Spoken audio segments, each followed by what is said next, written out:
I'm Cynthia Arcate. I'm President and CEO of Power Options. And we've put together an information-packed agenda for you today. I hope you'll find it interesting and helpful in how you manage your energy costs. As you can see from the agenda, we've focused on a theme of regional issues and how they translate in costs to you. And some of the members have said to me on various occasions, well, why do I need to care about that? I just locked in my price for 2 years. I'm going to move on to something else, and I don't have to worry about this anymore.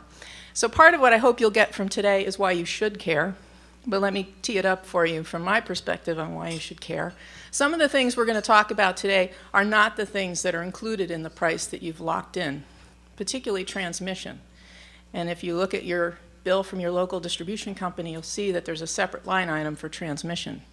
And if you've looked at it over the last couple of years or months and compared it, you'll see that it's been increasing rather substantially. What you'll hear today is that it's going to continue to increase, and there are folks here that are going to tell you why and by how much. The other thing is there are some costs that may be happening later, when your locked-in price goes away. And when you go back into the market a year or 2 or 3 years from now, you may be wondering, well, why did the price change so much? Because the price of natural gas didn't change, which you'll hear later today probably won't change much over the next couple of years. Well, the reality is that there are things happening in New England that affect the price of electricity other than natural gas. Natural gas is clearly the main driver, but there are other things as well. And so things like retirement of the existing fleet in New England is a major issue that is being grappled with at a regional level. And what happens to those plants will affect the price of electricity going out in the future. So that's just sort of a thumbnail of what the purpose of today is.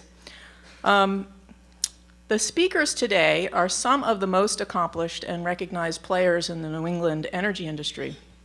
I'm honored and flattered that they were willing to spend today with us and share their insight. I want you to take advantage of that. There's no question that's stupid. There's no comment that is off the mark. They need to hear from you too, because it's really good for them to hear from customers. There's a whole effort, which I'll talk about later with the first panel, to get more connectedness between what's happening at the wholesale level and the New England Power Pool and the ISO New England and end-use customers. And that's a big part of what the first panel is all about. I want to introduce the entire Power Options staff is here today. Wendy O'Malley, who you all know and love. I don't see Liam, but Liam Sullivan is our Director of Marketing and Communications. He's the guy running the show today. We have a new member of our staff who you'll hear later from, Brian Tracy, who's our Director of Research and Program Development, Tricia Rush, and Lori Sass. Tricia's in the back there, and Lori Sass, who's at the registration table. We've doubled our staff this year from 3 to 6. I think by now, hopefully you've all been aware of the momentous change that's happened at Power Options since we separated from HEFA.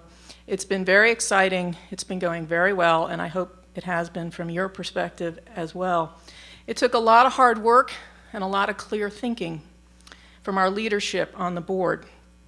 Chris Schuster, the chair of Power Options, was also the chair of HEFA at the time of the separation. And when I first approached her, she was very supportive. She understood the importance of ensuring our independence in whatever happened with the legislation that affected HEFA. She led the effort at the HEFA board level, and without her vision and support, we would not have been able to make it happen. I was thrilled when she said she wanted to stay on the Power Options board as chair and a member, and she's been a tremendous help to me and the staff, and it is with great pleasure that I introduce her to you today for some opening remarks. Christine Schuster, who is a CEO of Emerson Hospital.